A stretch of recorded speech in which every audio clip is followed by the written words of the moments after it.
Have you ever thought about opening your own mobile cart or kiosk business? Maybe the facility you manage could establish new revenue by adding coffee, food, or retail services. Cart King International can be the answer to your needs. Cart King is a North American designer and manufacturer of the finest mobile coffee, food, and retail carts and kiosks. Cart King has been working with clients and corporations across North America for 20 years, providing innovative designs, custom manufacturing, and timely delivery. Carts and kiosks are fun, and so are the dozens of designs on our website. Please visit us today at www.cart-king.com or just call us at 1-877-986-7771 and get your sales rolling. If you find yourself in need of legal representation, it can be a very stressful time in your life. In my career, I have dealt with thousands of lawyers, I've dealt with thousands of law firms, and I can confidently recommend to you Keith M. Davidson at kmdlaw.com. Available 24 hours, 7 days a week. Just log into kmdlaw.com. That's kmdlaw.com. Or you can call toll-free 833-4KMD-LAW. That's 833-4KMD-LAW. Personal injury, wrongful death, STDs, sexual assault, car accidents. They handle it all efficiently and professionally. It doesn't matter how imposing the opposition may be, because the team at kmdlaw.com are battle-tested and fierce. They will not stop until justice prevails. Go to kmdlaw.com or call toll-free 833-4KMD-LAW. If you're in for the fight of your life, stop screwing around and contact KMD Law. PureSoapFlakes.com, 218-568-2525. Have you ever heard of Castile Soap? Pure Soap Flake Company handcrafts fine soap bars, laundry powder, and concentrated soap flakes using organic vegetable oils from their northern Minnesota facility. Bathe your body and wash your clothes with Pure Soap products that are free of fragrance, GMOs, palm oil, sodium lauryl sulfate, and synthetic additives. Keep it clean, folks. Pure Soap Flake Company products are kind to living creatures and sensitive skin, safe for drains and waterways, and work great in high-efficiency washers and top and front-loading machines. They have a little promotion going on. Contact them to order some soap. Mention the Opperman Report. You're going to get a free gift. They're going to send a little extra soap, travel size, soap bars and laundry soap, cleaning soap flakes. I've been using that stuff all day long today. Great stuff. Order today at puresoapflakes.com or give them a call, 218-568-2525, 218-568-2525. Pure Soap Flake Company is a proud member of the Handcrafted Soap and Cosmetic Guild. The Opperman Report is brought to you by Aquadam.net. You can give them a call at 707-764-2119. A flooded home is never easy to deal with. You're left with the mess to clean up, the insurance companies to deal with, and not to mention all the memories, the precious memories that are lost in the flood. You can never replace those. And Aquadam can be a tool in your arsenal to protect your home and property from the floodwaters. The cofferdam is filled with water to control water and is reusable as long as it's taken care of. It can protect your home or business from rising floodwaters like a dam, but without the beavers. It can also be used in construction. If you need an area to be dewatered, an Aquadam can do the job. An Aquadam was used at SeaWorld in Orlando for the Mako roller coaster ride during the coaster's construction by dewatering the work area. An Aquadam is now dewatering the work area at San Antonio SeaWorld for their newest roller coaster ride. An Aquadam has been used in many construction projects all around the U.S. and all around the world. Now give Aquadam a call, 707-764-2119. You can look them up online at aquadam.net. You can find them on Facebook at Aquadam Inc. You call them up, you email them, you tell them Ed Opperman sent you, and they're going to take 10% off the price. Aquadam.net, 707-764-2119. It's the Opperman Report. Join digital forensic investigator and PI Ed Opperman for an in-depth discussion of conspiracy theories, strategy of New World Order resistance, high-profile court cases in the news, and interviews with expert guests and authors on these topics and more. It's the Opperman Report. And now, here is investigator Ed Opperman. Okay, welcome to the Opperman Report. I'm your host, private investigator Ed Opperman. You can find me at Opperman Investigations and Digital Forensic Consulting, either through my website, emailrevealer.com, or you can email me at oppermaninvestigations@gmail.com. Now, if you like today's show, check out our member section at OppermanReport.com, where we have our exclusive content up there, about 250 extra shows and court documents and all kind of stuff. And we're about to set up a Patreon. By the time you hear this show, we'll have our Patreon up and running, the Opperman Report Patreon, where we're going to be putting exclusive content up there. All the stuff we normally put to the member section will be going to Patreon. And I hate to break it to you, but the 2 shows we do Saturday night will probably be going into Patreon too. Okay, so you get 3 hours of free content, and the rest will be in Patreon. As always, though, our archives are free. You go to OppermanReport.com, Spreaker.com, and sign up, become a free follower of the Opperman Report. You get an email notification anytime we put up new content, and also, too, there's a chat room. And you can go there, too, and check out. We've done a couple of previous shows about the Black Dahlia murders, but I think I'm most excited about today because I really like our guest, Mary Passios. We've been talking the past couple of days. Her book is called Childhood Shadows, The Hidden Story of the Black Dahlia Murder, and she actually knew Elizabeth Short when she was a child. Mary Passios, are you there? Yes, I'm here, and thank you for having me on your program. Well, thank you so much. It's been a delight meeting you and talking to you the past couple of days. Tell us about yourself. Who is Mary Passios? Well, I grew up in Medford, Massachusetts, and I'm a graduate of the Massachusetts College of Art. And my basic profession is as an artist, but I have turned into a writer. And the reason I wrote my book, Childhood Shadows, is because I knew Betty, and I consider her one of the most maligned victims in the history of this country. And when James Elroy came out with his book in 1987, 40 years after the murder, I thought at last someone would put the murder in perspective and treat Betty with the respect she was due. And on the first page of his book, I saw the word whore. Oh. And I'm not kidding. It was like a lightning rod for me. I, at first, thought I would try to write an article sympathetic to Betty. We called Elizabeth Short. Those in the neighborhood called her Betty. And one thing led to another, and I did 10 years of research. And this is before the internet, before cell phones. I traveled across the country, interviewed people who wouldn't talk to others.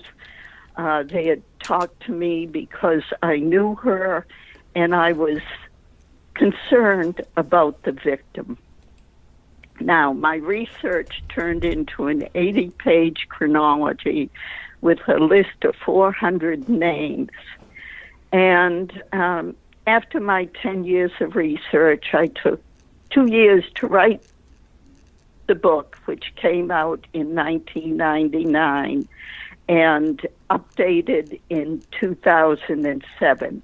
And the 2007 book is still in print and, can be gotten online.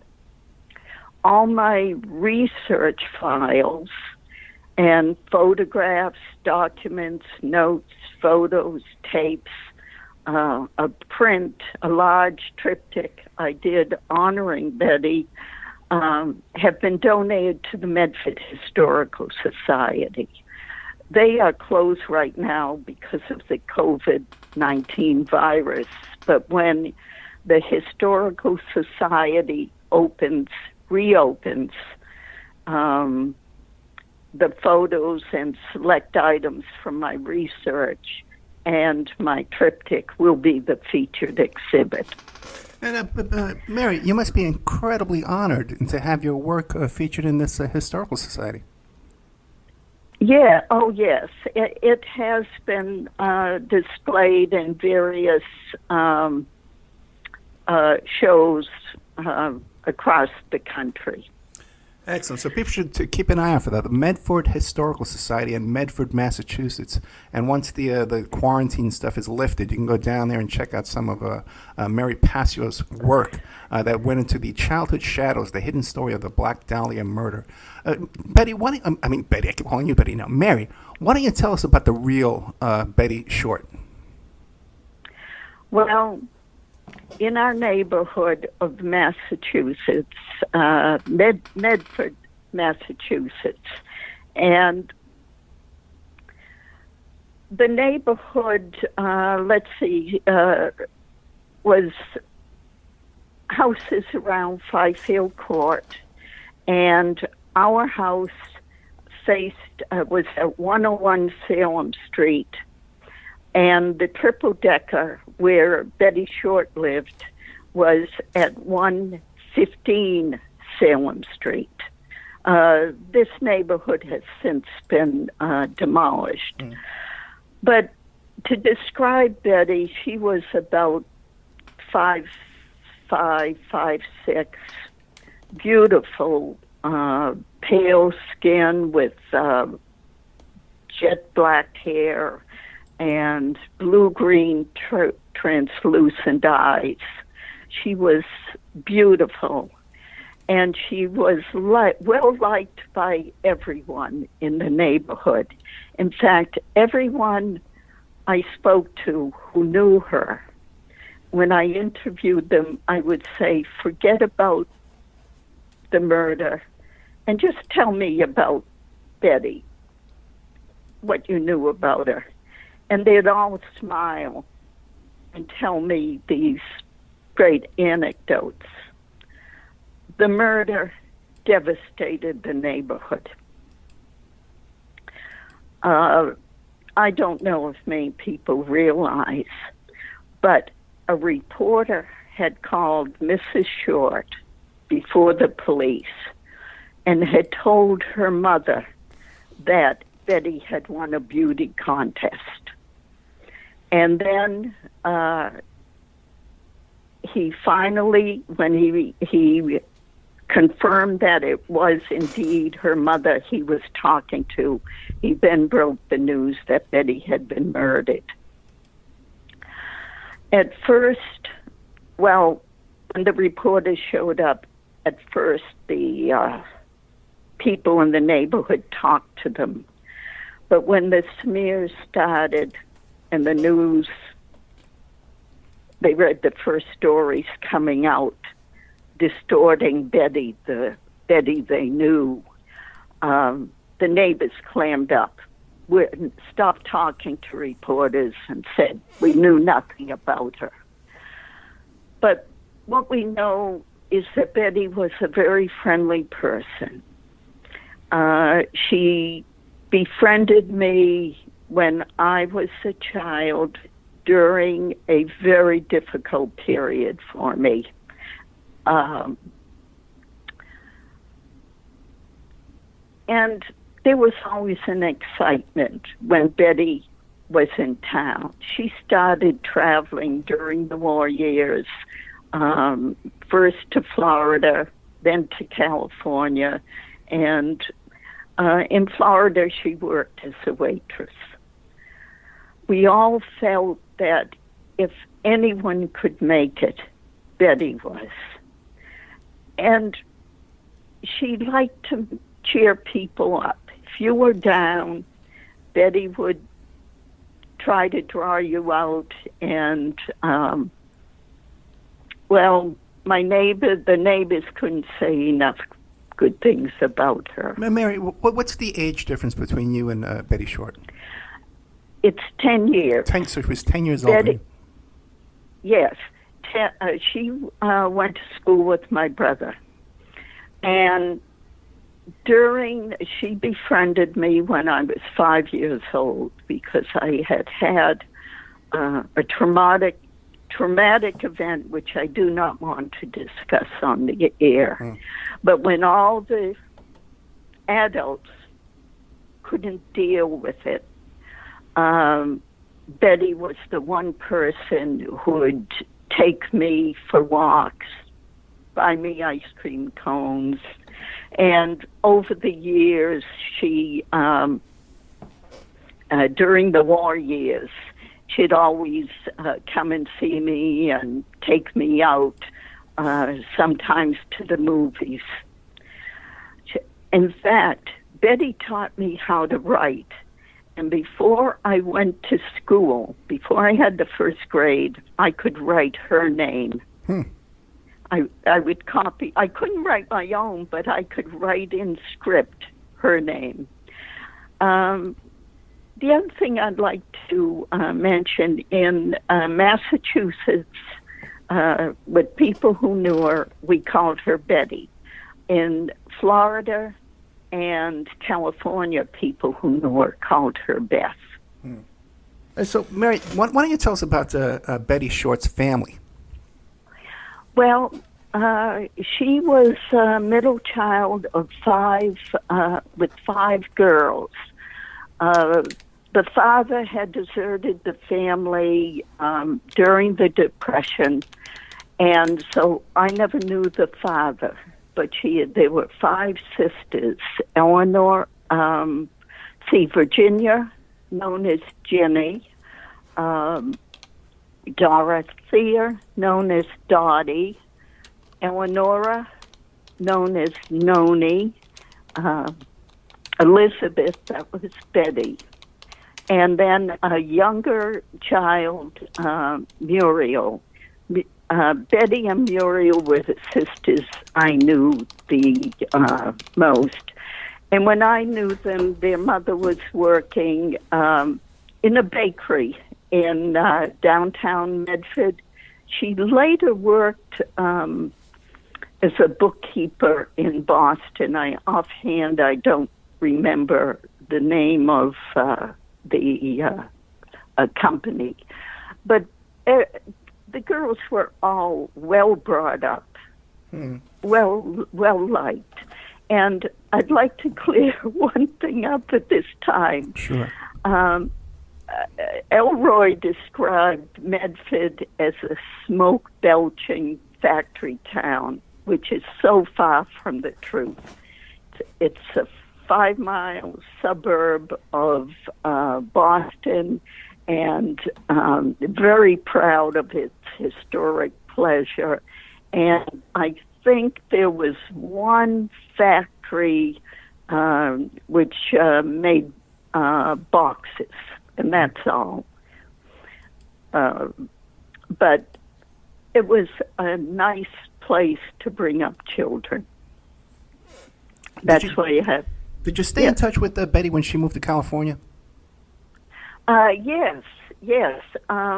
Occasionally she'd send postcards, and she was in. She'd leave in the cold weather. Most of the time in the cold weather, she had had some operation for her lung when she was a child. And the cold weather was really hard on her. So she'd either go to Florida or California and work. In California, she worked at Camp Cook, and that was in 1943. And her mother was very proud because Betty was chosen as the camp cutie, and with an article on the base newspaper. But so Mary, you said the 10 years of research into your book, Childhood Shadows, The Hidden Story of the Black Dahlia Murder. What can you tell us about the murder? Well, first thing I'd like to say is that hundreds of people have confessed to the murder, and some of them not even alive at the time it happened. I don't know why. When I wrote the book, there had been over 100 had confessed. About the murder, many of the books and the articles written have overlooked the biggest clue in this murder, and that is the condition of the victim's body. Now, in many murders, you look for the motive. Why was someone killed? Why was murdered? Betty's murder was what is called a signature murder. And I'll get into that a little bit after I give you a description of what Jerry Ramlow, how he explained it. Jerry Ramlow was a reporter with the Los Angeles Daily News. And when I interviewed him, he said the same thing that many of the people who had been part of the investigation, either the detectives or reporters covering it, there was never a murder like this before and never since. It is different than any murder, and I think that still stands today. And when I interviewed Jerry Ramlow, what he did, we were sitting on the couch and with a coffee table, a large coffee table in front of us, and he pulled out a bunch of photographs, and these were murder scene photographs. Now, I want to tell you that before I started my research, I desensitized myself to the photos of Betty's body. I'd go to a friend's house who had a book with that photo in it, and I would open the page, and at first I could barely look and have to shut it quickly. And I'd go there every day until I could look at that photograph dispassionately. And it's a good thing I did, because sometimes people think they were being funny, and they'd show me that photograph thinking they'd get a big response. Well, Jerry Ramlow laid out in a, let's see, how can I describe it?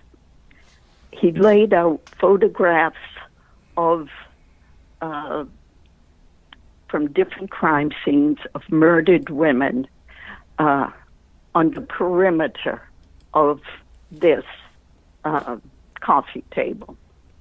Then in the center, he put a photograph of the crime scene where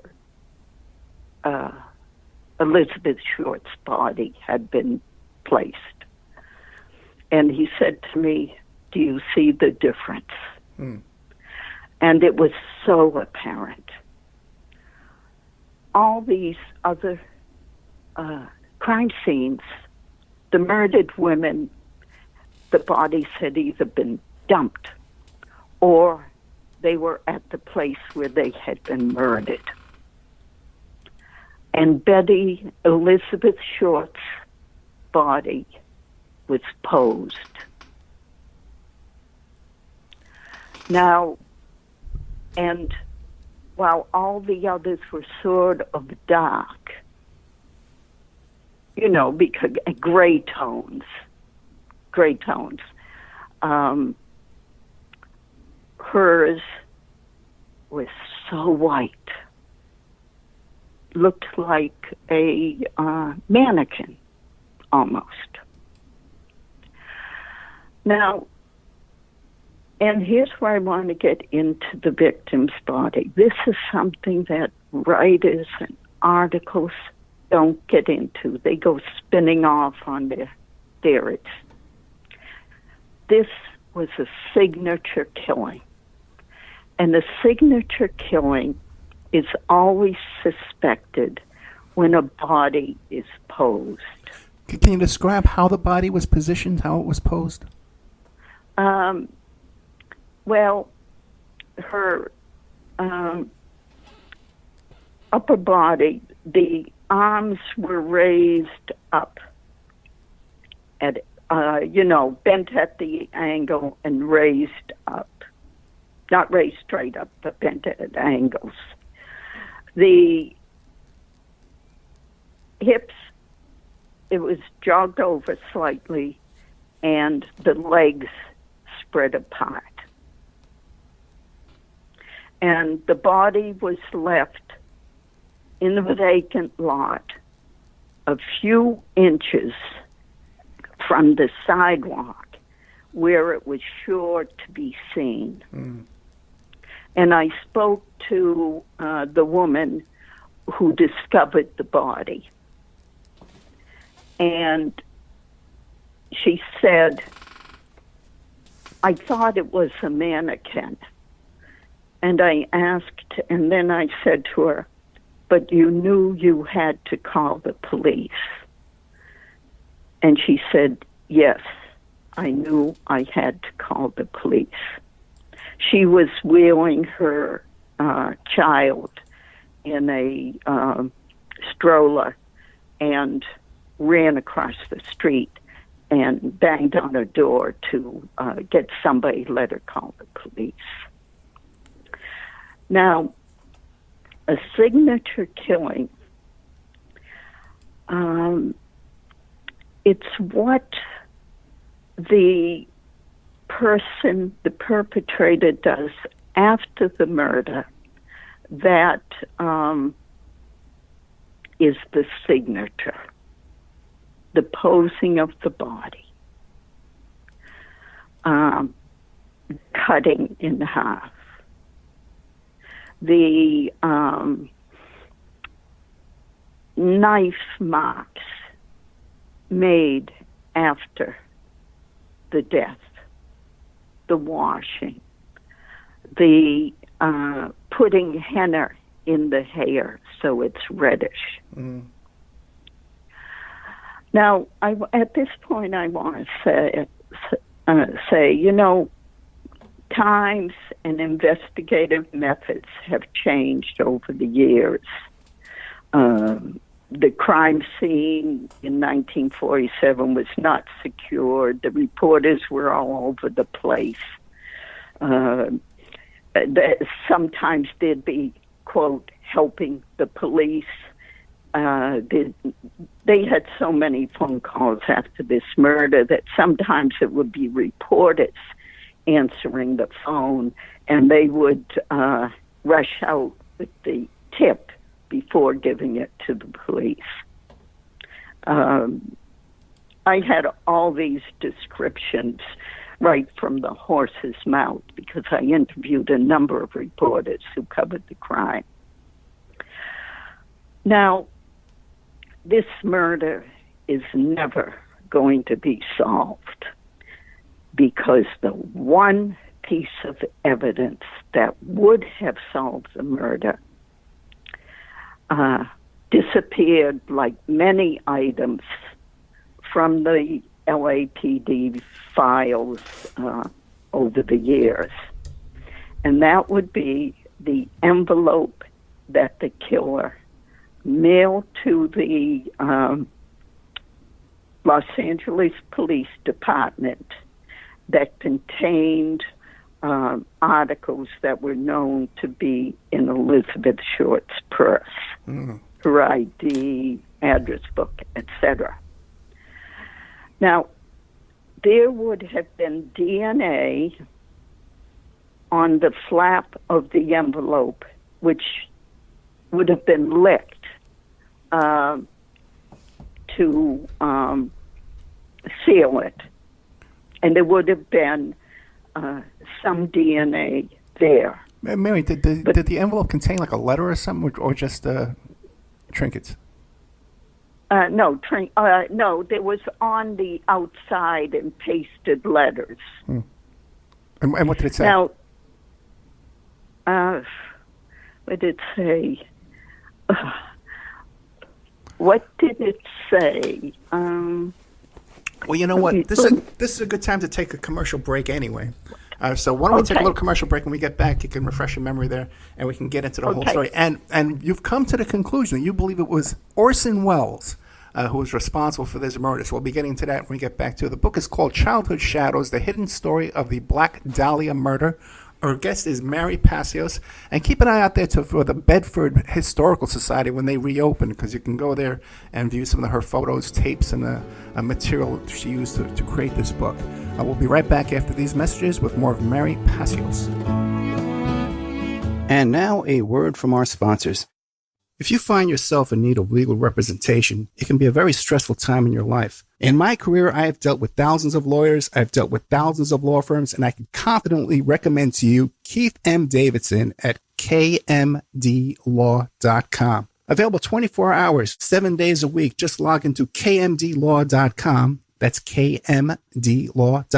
Or you can call toll-free 833-4KMD-LAW. That's 833-4KMD-LAW. Personal injury, wrongful death, STDs, sexual assault, car accidents. They handle it all efficiently and professionally. It doesn't matter how imposing the opposition may be, because the team at kmdlaw.com are battle-tested and fierce. They will not stop until justice prevails. Go to kmdlaw.com or call toll-free 833-4KMD-LAW. If you're in for the fight of your life, stop screwing around and contact KMD Law. Are you ready to change your life, but don't know how to start? Is your stress and worries keeping you awake at night? Have you been battling grief, anxiety, or depression all alone? Have you lost touch with your own sense of being or spirituality? Soul Free Therapies offers professional and affordable live video streaming counseling and coaching services from the comfort of your own home. Sessions offered in English, Spanish, and Portuguese. Go to our website at www.soul-free.com and book your first session today. The Opperman Report is brought to you by Aquadam.net. You can give them a call at 707-764-2119. A flooded home is never easy to deal with. You're left with the mess to clean up, the insurance companies to deal with, and not to mention all the memories, the precious memories that are lost in the flood. You can never replace those. And Aquadam can be a tool in your arsenal to protect your home and property from the floodwaters. The cofferdam is filled with water to control water and is reusable as long as it's taken care of. It can protect your home or business from rising floodwaters like a dam, but without the beavers. It can also be used in construction. If you need an area to be dewatered, an Aquadam can do the job. An Aquadam was used at SeaWorld in Orlando for the Mako roller coaster ride during the coaster's construction by dewatering the work area. An Aquadam is now dewatering the work area at San Antonio SeaWorld for their newest roller coaster ride. An Aquadam has been used in many construction projects all around the U.S. and all around the world. Now give Aquadam a call, 707-764-2119. You can look them up online at aquadam.net. You can find them on Facebook at Aquadam Inc. You call them up, you email them, you tell them Ed Opperman sent you, and they're going to take 10% off the price. Aquadam.net, 707-764-2119. PureSoapFlakes.com, 218-568-2525. Have you ever heard of Castile Soap? Pure Soap Flake Company handcrafts fine soap bars, laundry powder, and concentrated soap flakes using organic vegetable oils from their northern Minnesota facility. Bathe your body and wash your clothes with Pure Soap products that are free of fragrance, GMOs, palm oil, sodium lauryl sulfate, and synthetic additives. Keep it clean, folks. Pure Soap Flake Company products are kind to living creatures and sensitive skin, safe for drains and waterways, and work great in high-efficiency washers and top and front-loading machines. They have a little promotion going on. Contact them to order some soap. Mention the Opperman Report. You're going to get a free gift. They're going to send a little extra soap, travel size, soap bars and laundry soap, cleaning soap flakes. I've been using that stuff all day long today. Great stuff. Order today at puresoapflakes.com or give them a call, 218-568-2525, 218-568-2525. Pure Soap Flake Company is a proud member of the Handcrafted Soap and Cosmetic Guild. It's the Opperman Report. And now, here is investigator Ed Opperman. Okay, welcome back to the Opperman Report. I'm your host, Private Investigator Ed Opperman. We're here today with Mary Passios, and she's telling us about her book, Childhood Shadows, The Hidden Story of the Black Dahlia Murders. Now, Mary, when we broke for the commercial break, you were telling us about what was in that envelope. Those were the personal belongings of Elizabeth Short, her the address book, a couple of photographs, her ID, and then on the outside of the envelope, in pasted up letters that were very, they weren't haphazard. They were lined up pretty well. To Los Angeles Examiner and other papers. Here is Dahlia's belongings. Letter to follow. Now, and that was the envelope mailed by the perpetrator. Now, Mary, how did you come to the conclusion that Orson Welles could be involved in this? Well, it took a while. I came across the fact that Orson Welles had a magic act on Hollywood Boulevard during the war of, and that the highlight was cutting a woman in half. And I had just put that in a serendipity file. Well, a German journalist, Richard Pluger, who covered Hollywood and motion pictures for German magazines, would always talk to people at the end of his interviewing them and mention the Black Dahlia murder. And then he would pass on any information. And there was a woman, a businesswoman he had interviewed, and she had worked as a waitress at Brittingham's over at the time of the murder, and Brittingham's, which was across the street from Columbia Studios. Betty would go in there a lot. And so she was willing to be interviewed by me. She had been interviewed by the police at the time of the murder, but her name never made it into the newspapers, like a lot of, quote, witnesses. So I interviewed her, and I asked her, do you remember at what time that it was that Elizabeth Short used to come in? And she said, oh, yeah. It was the time Orson Welles was directing A Lady from Shanghai. He was in here all the time during the filming. And that is what made me look into Orson Welles. Now, my approach when I looked into any killer or suspect, let's say any suspect, would be why he couldn't have done it. Was he even in Los Angeles at the time? And I found out he was. I also, in my research, I discovered that Orson Welles had sold a number of boxes of his items to the Lilly Library in, at the moment, I can't remember the city and the state. It will come to me, but the Lilly Library, and it's out in the Midwest. So I went there, and I came across the shooting schedule of Lady from Shanghai. and around the time of the murder, the shooting schedule was very erratic. And the day of the murder, the film was shut down. There was no filming on January 14th, 1947, which was the day that Elizabeth Short was murdered, her body discovered on January 15th. Now, another part of my research, I went to and found the photographs from the fun house in Lady from Shanghai. And the fun house set was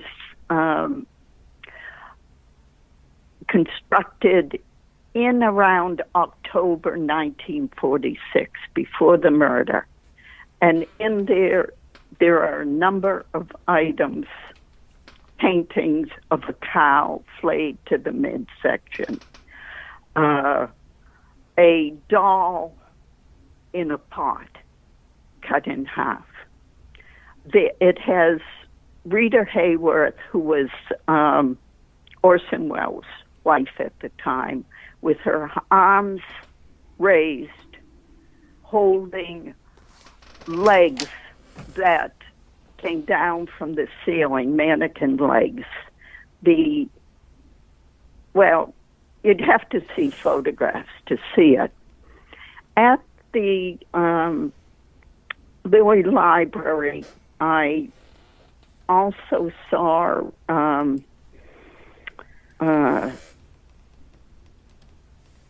a letter that Orson Welles applied for his passport the same day that the killer mailed the packet to the LA papers, which was intercepted. Now, that could be just a fluke coincidence. I also found in there, a couple of months after the murder, a letter from a mortuary school replying to Orson Welles' request for information about enrolling in the mortuary school. Now, this set me on a path to find more about him. And the more I looked into it, he had a history of violence. He had a history of becoming lost in his roles. Now, on one scene in, I think it was Macbeth. Right now, I can't remember which play on Broadway earlier. He had insisted on using a real knife. No, it must have been Julius Caesar. And he insisted he had to use a real knife so that it would catch the glint of the blade. And in one performance, he stabbed the actor, just missing the heart. And the actor had to go to the hospital and was hospitalized for months.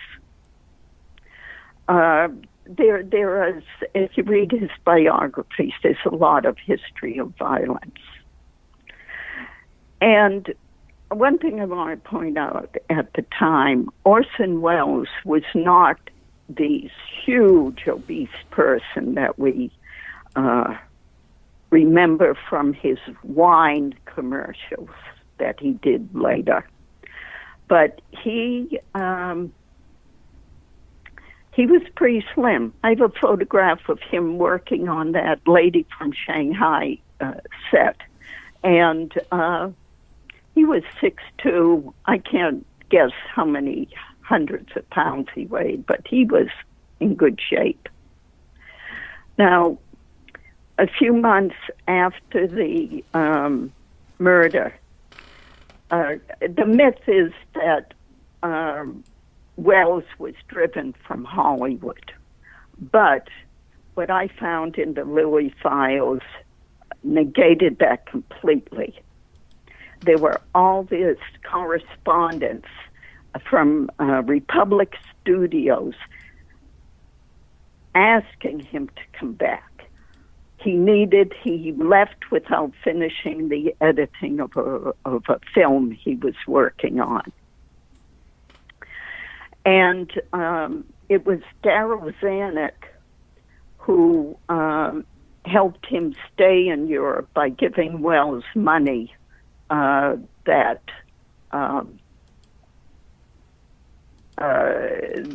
when Wells was broke, that helped him stay there. And one thing I came across at the time of Darryl Zanuck's death, Orson Welles gave the eulogy. And in the newspaper, I read that eulogy. And it said, if I had done something, that Darryl Zanuck was a true friend, if I had done something horrible, and there was no way, which I think is in all of us capable to do sometime. I might have the words a little bit mixed up, but Wells said, there was one person and one person only I could come to, and that was Darryl. He would not have told me for the good of the studio. He would not blah, blah, blah. He would have hid me under the bed. So, yeah. So anyway, like in my book, I go into much greater detail with this. It was not a fly-by-night decision. It was not sensational. On my part, Let me ask you this real quick. The Steve Hodel book, where he thinks his father, and his father was friends with John Huston, and so he was kind of traveling in those circles. Was there any connection between Hodel's father and John Huston and Orson Welles? I don't know. Okay. But one thing I want to get back to is his book. Like many books, ignore the signature killing. Ignore the type of murder this was.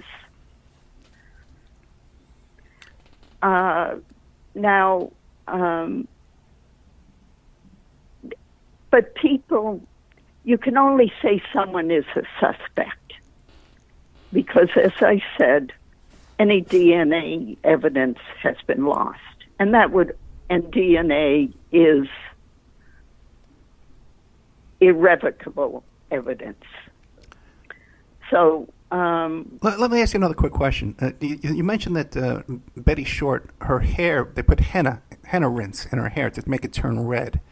Now, are you familiar with the I Love Lucy episode with Orson Welles where he cut her in half in a, I think it was a levitation magician act, and she had red hair, henna rinsed. Yeah. Now, was that prior to the Short murder or after the Short murder? Well, I didn't see. No, I don't. It would have.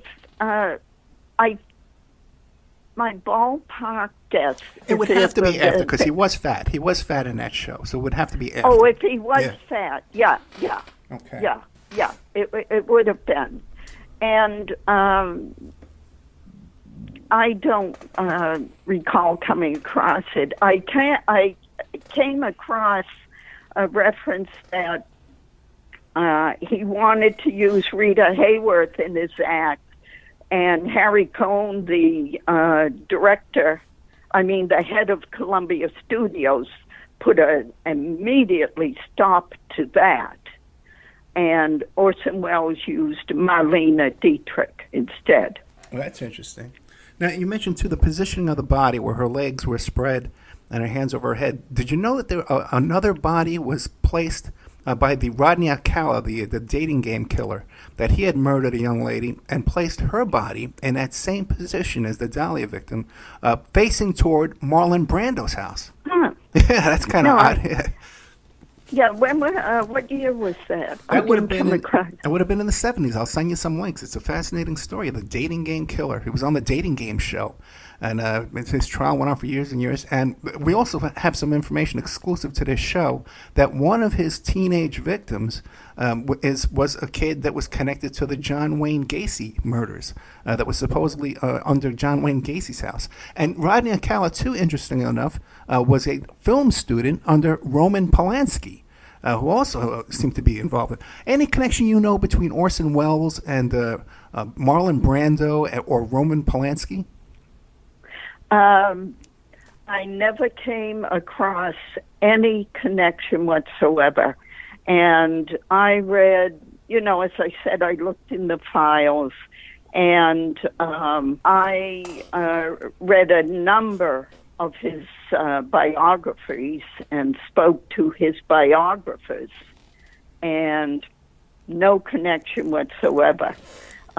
He was quite independent. But he had to be in with the Desi Arnaz, that group. You know what I mean? Because he did a show with Lucille Ball and Desi Arnaz, and they were involved in a lot of people. Let me ask you a question too. How was your book received? What was the reception? Any backlash? Oh, I had a horrible backlash.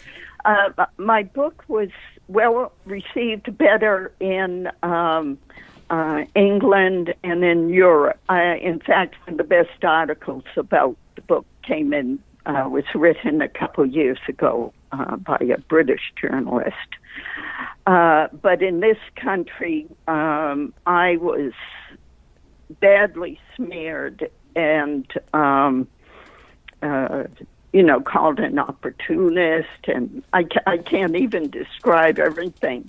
And some reporters who had been friendly before told me that they happened to believe that Orson Welles was a genius, maligned by Hollywood. So that myth is very strong in this country. But I've been hoping that with the Me Too movement and more coming about these high-powered people, that my book would get a more open reading, that people would be more open to reading it.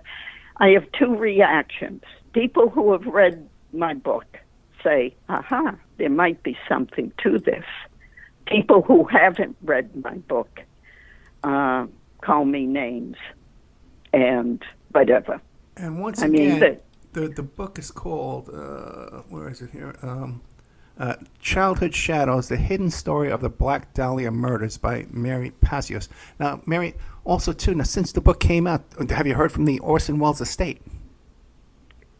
No. Okay. No. There was nothing in my book that they could, he's a public figure. And in my book, there are excerpts of the lady from Shanghai Funhouse scene, just small snippets. But the complete photographs can be seen at the Library of the Motion Arts and Pictures. They're like, the people who put on the Academy Awards. Gotcha. That's where I found the pictures, the photographs. Now, have you heard from any tipsters, people contacting you saying, "Hey, Mary, let me tell you what I know about Orson Welles and what went on over here"? Yeah, yeah. I get. No, I haven't had people specifically contact me about Welles, but I do get contacted a lot about people's theories, and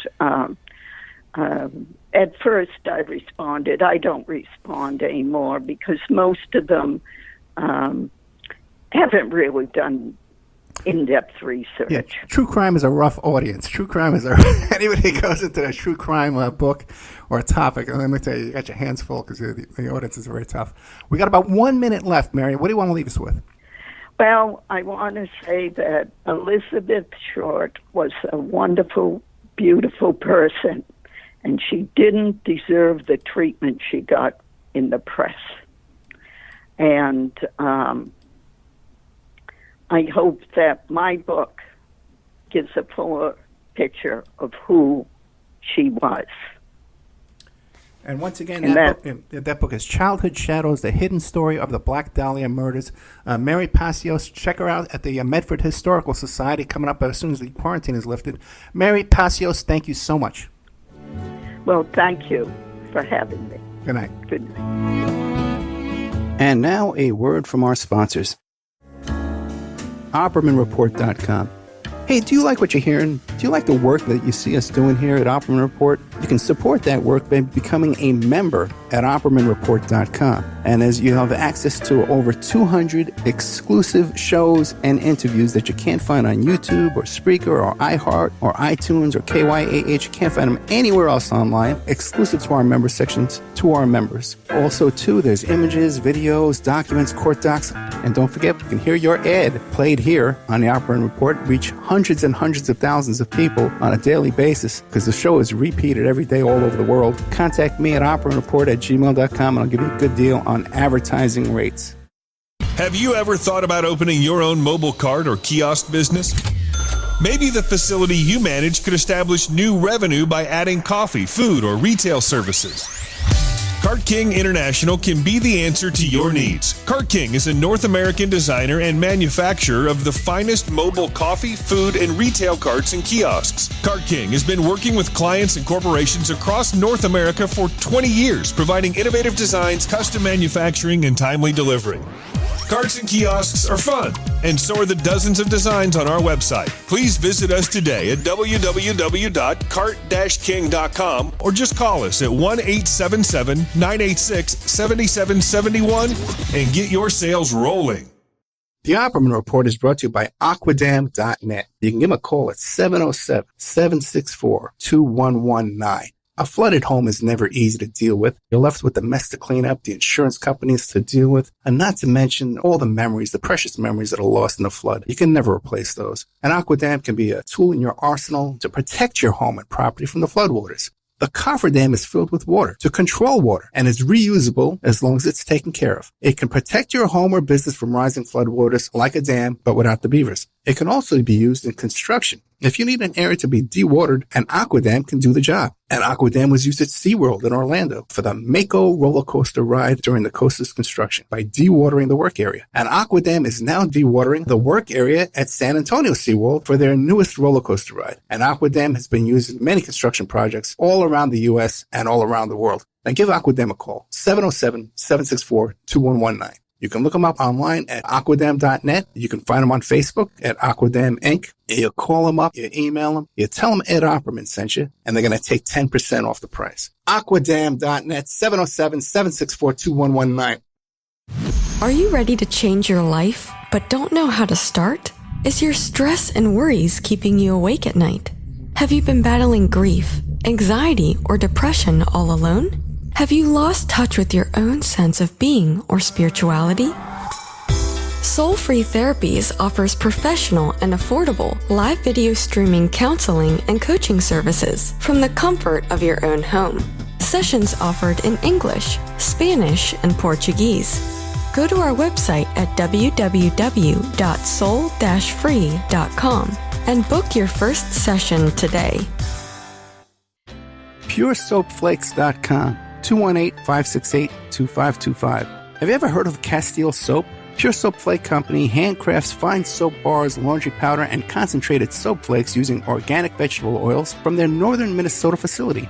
Bathe your body and wash your clothes with pure soap products that are free of fragrance, GMOs, palm oil, sodium lauryl sulfate, and synthetic additives. Keep it clean, folks.